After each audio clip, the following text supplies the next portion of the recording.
मारा हरियाणा। नमस्कार, मैं हूं अनामिका धीमान। मारा हरियाणा देख रहे सभी दर्शकों का स्वागत है। तो शुरुआत करते हैं कांग्रेस से।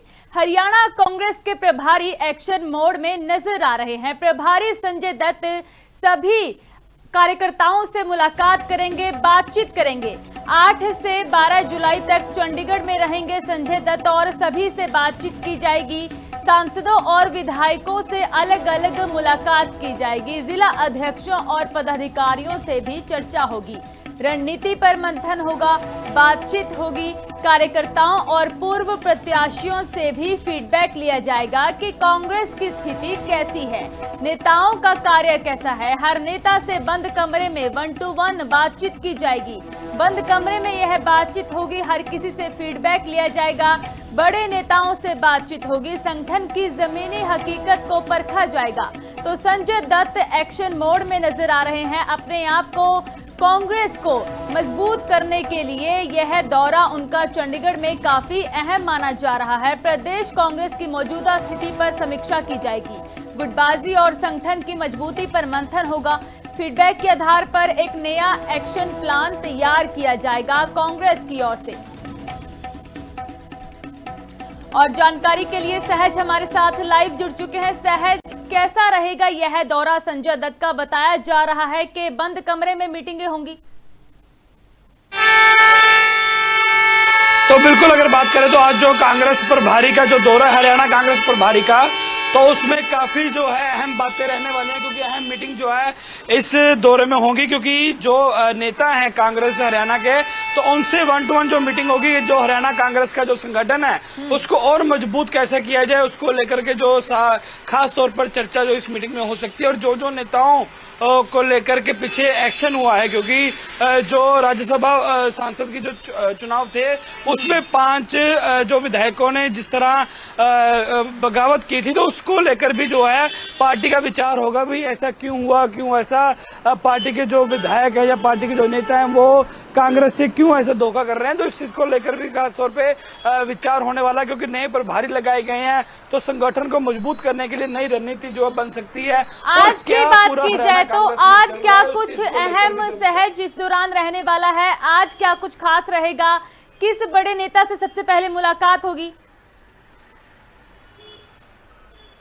बिल्कुल बिल्कुल, अभी इस चीज को लेकर के जो है आज जो हरियाणा कांग्रेस का दफ्तर है वहां पर जो आज मीटिंग होगी, तो उसमें कई नेता जो है मौजूद रहने वाले हैं। और इसको लेकर के जो अभी जानकारी जो है कुछ ही देर में हरियाणा कांग्रेस के नेताओं द्वारा दी जाएगी, क्योंकि 2 बजे की मीटिंग का समय जो दिया गया है 10:40 पर जो है वो संजय रावत जो है वो यहाँ पहुंचेंगे। और उसके बाद बात करें तो उनकी तरफ से जो है 2 बजे मीटिंग जो है की जाएगी। तो उसके बाद क्या एक्शन लिया जाता है, क्या मीटिंग होती है, तो उसके लेकर भी जानकारी जो साझी की जाएगी। ठीक है सहज, बहुत बहुत धन्यवाद जानकारी देने के लिए।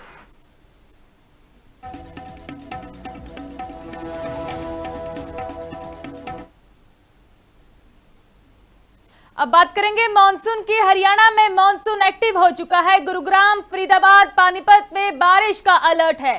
सोनीपत में भी रुक रुक कर बारिश लगातार जारी है। गुरुग्राम पुलिस ने तो वर्क फ्रॉम होम की अपील कर दी है। कंपनियों से कर्मचारियों को राहत देने की अपील की है। फरीदाबाद रेलवे अंडरपास बंद कर दिया गया। जलभराव के चलते अंडरपास बंद रहा है। काफी समस्याओं का सामना भी भरी बारिश में करना पड़ता है। जहां पर गर्मी से राहत मिली है, वहीं पर यह तेज बारिश पोल खोलती हुई भी नजर आती है। कई जगहों पर ऐसा होता है कि पानी की समस्याओं को लेकर पानी का निकास नहीं होता, इसको लेकर पानी भराव हो जाता है और इसको लेकर काफी समस्याएं आती हैं, आवाजाही में प्रॉब्लम्स आती हैं। और इसको देखते हुए मौसम विभाग की ओर से भी अपील की गई है। प्रशासन वर्क फ्रॉम होम की बात कर रहा है। गुरुग्राम, फरीदाबाद, पानीपत में लगातार भारी बारिश है।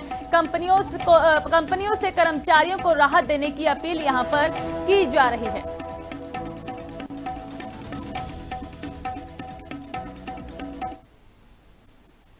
जहां गर्मी से राहत मिली है, वहीं करनाल में पहली बारिश ने ही प्रशासन की पोल खोल दी है। पहले ही बारिश से शहर के कई इलाके जलमग्न हो चुके हैं। बारिश थमते ही कई जगह हैं पेड़ सड़क पर गिरे हुए हैं। सीवरेज ओवरफ्लो से कई सड़कों में धसाव हो चुका है। जलभराव और धसाव से लोगों को परेशानी आ रही है।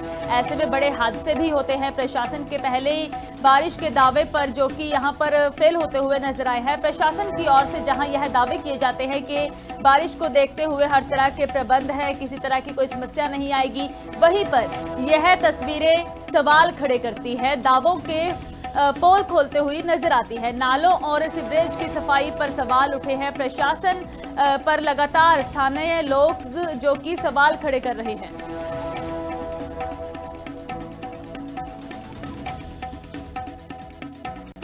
तो ये पॉइंट भी जो था हमारा, जो गीता मंदिर वाला, ये पिछले 2-3 साल से तो ठीक था, क्योंकि हमने इसके एक पैरेलल लाइन यहाँ से गीता मंदिर से लेके मुगल कनाल तक ड्रेनेज की बड़ी पाइपलाइन डाली थी अमृत के तहत, जिसमें वो पानी 2 जगह से एग्जिट होता था। तो हमने पिछले साल प्रॉब्लम नहीं थी। मेन प्रॉब्लम कहाँ रहती है कि इन लाइनों की मेंटेनेंस साथ साथ चाहिए।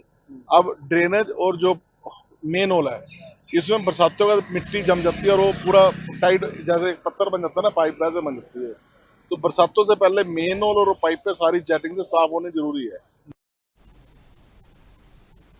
भिवानी में स्वास्थ्य विभाग अलर्ट मोड पर है। बरसाती सीजन को देखते हुए विभाग एक्टिव नजर आ रहा है। डेंगू और मलेरिया के डंक पर विभाग की पैनी नजर है।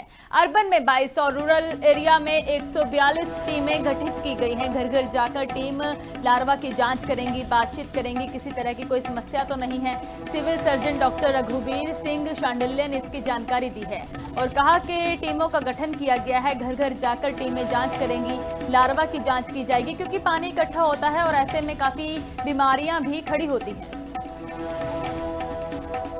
मानसून के सीजन में वेक्टर बोर्न डिजीज का प्रकोप बढ़ जाता है। इस वेक्टर बोर्न डिजीज में डेंगू, मलेरिया, चिकनगुनिया ऐसी बीमारियां जो होती हैं, उनकी संख्या बढ़ जाती है। क्योंकि ब्रीडिंग प्लेस है, जैसे कि वाटर कूलर का पानी है, घड़े में पानी है, नारियल का पानी है, जो भी साफ पानी है कंटेनर में इकट्ठा किया हुआ है, उसको 4-5 दिन या 2 हफ्ते तक रह जाता है, तो उसमें मच्छर के एग पनपते हैं और एग से फिर प्यूपा, लार्वा और फिर अडल्ट मच्छर बन जाता है।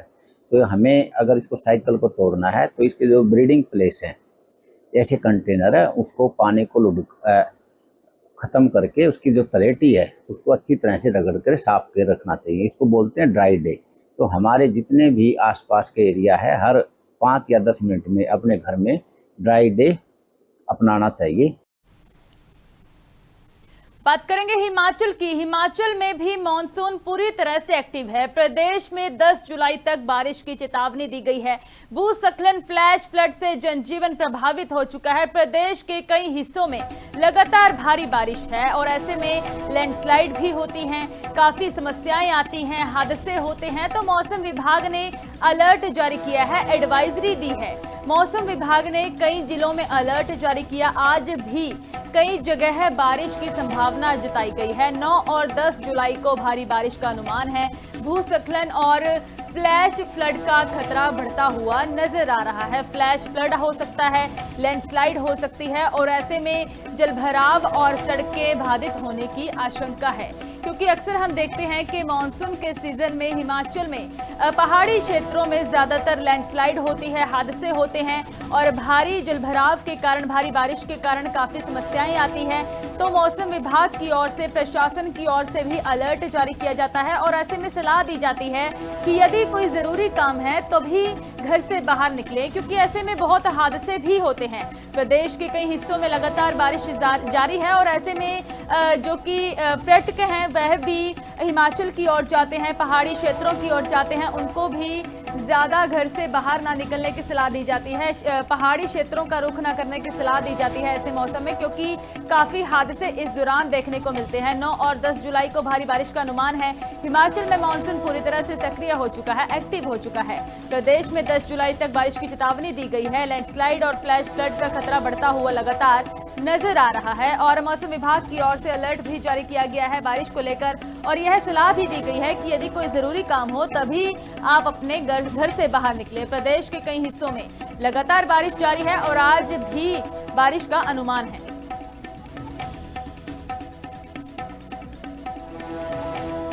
तो क्योंकि इस दौरान जो मौसम की बात की जाए तो मॉनसून एक्टिव नजर आता है। हिमाचल में यह सक्रिय हो चुका है। 9 और 10 जुलाई को भारी बारिश का अनुमान है। मौसम विभाग की ओर से अलर्ट जारी कर दिया गया है। सलाह दी जा रही है कि यदि कोई ज़रूरी काम हो तभी आप घर से बाहर निकलें, क्योंकि हम देखते हैं कि नदियों में और पहाड़ों से जो पत्थर गिरते हैं, लैंडस्लाइड होती है, काफ़ी बड़े हादसे होते हैं, जाम की समस्या का सामना करना पड़ता है और इस दौरान बहुत मुश्किलें भी आती हैं लोगों को। और मौसम विभाग लगातार इसको लेकर अलर्ट जारी कर रहा है, एडवाइजरी दे रहा है। मौसम विभाग ने कई जिलों में अलर्ट जारी किया है। हिमाचल में 9 और 10 जुलाई को भारी बारिश की चेतावनी दी है कि 9 और 10 जुलाई को भारी बारिश हो सकती है।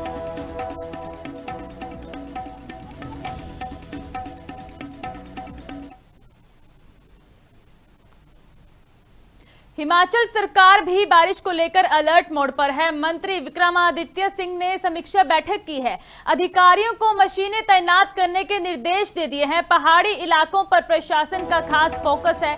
जहां जरूरत होगी सड़कें तुरंत खोली जाएंगी। फिलहाल प्रदेश में स्थिति सामान्य बनी हुई है। लगातार बारिश के बीच में प्रशासन पूरी तरह सतर्क मोड पर है। लोगों की सुविधा को प्राथमिकता देने के निर्देश दिए गए हैं। तो हिमाचल सरकार एक्शन में नजर आ रही है, क्योंकि मॉनसून का सीजन है। भारी बारिश की चेतावनी मौसम विभाग की ओर से दे दी गई है और ऐसे में यह भी कहा गया है कि जहां पर जरूरत होगी वहां पर सड़कें खोली जाएंगी। फिलहाल प्रदेश में स्थिति सामान्य बनी हुई है।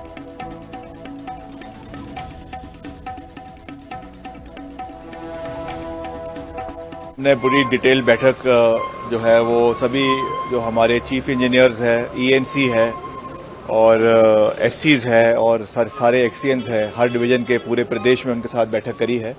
खास करके जो हमारे पहाड़ी क्षेत्र है हिमाचल में, जिसमें जिला चंबा का इलाका आता है, जिला कुल्लू का इलाका आता है और रामपुर रोडू का इलाका आता है, सिरमौर का इलाका आता है, जहाँ पे कठिन परिस्थितियाँ हैं, वहाँ पे हमने पूरे निर्देश दिए हैं कि मशीन्स को डिप्लॉय किया जाए, जिसमें पोकलेन मशीन्स को भी डिप्लॉय किया जा रहा है और जेसीबी मशीन्स जो हमारी डिपार्टमेंट की है वो तो है ही है, मगर हमने हायरिंग के लिए भी निर्देश दे दिए हैं। जहाँ पर भी आवश्यकता पड़ेगी इमीडिएटली सड़कों को खोलने का प्रयास किया जाएगा। अभी वैसे स्थिति सामान्य है। आज सुबह ही मैंने बैठक करी और करीबन 104 सड़कें जो है वो बंद थी, जिसमें छोटी छोटी लिंक रोड्स भी है, जिसमें से 50 से 55 सड़कें अभी शाम 5-6 बजे तक जो है वो खोल दी जाएगी। हिमाचल बीजेपी नेताओं ने कांग्रेस पर निशाने साधे हैं राम मंदिर को लेकर और कहा कि राम मंदिर निर्माण में 500 सालों का संघर्ष लगा है। करोड़ों राम भक्तों की आस्था की विजय का प्रतीक है। यह कार्य प्रधानमंत्री के नेतृत्व में संभव हुआ है। तो कांग्रेस की जो सवाल खड़े किए गए हैं कांग्रेस पर भारतीय जनता पार्टी के नेताओं की ओर से, क्या कुछ कहना है, आइए सुनते हैं। कांग्रेस की स्थिति ऐसी है, 100 चूहे खाकर बिल्ली हज को चली।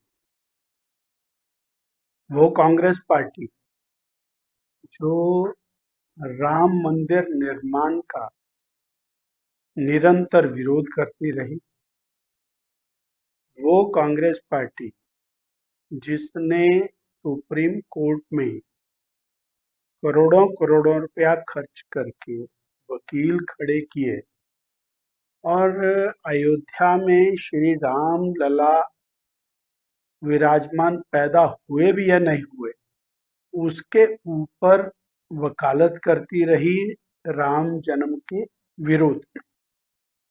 वो कांग्रेस पार्टी जिसने 70 साल तक राम जी को ताले में रखा और टेंट में रखा, वो आज राम की शरण में है और राम की शरण में श्रद्धा पूर्वक नहीं है, वो राजनीति करने के लिए राम की शरण में गई है।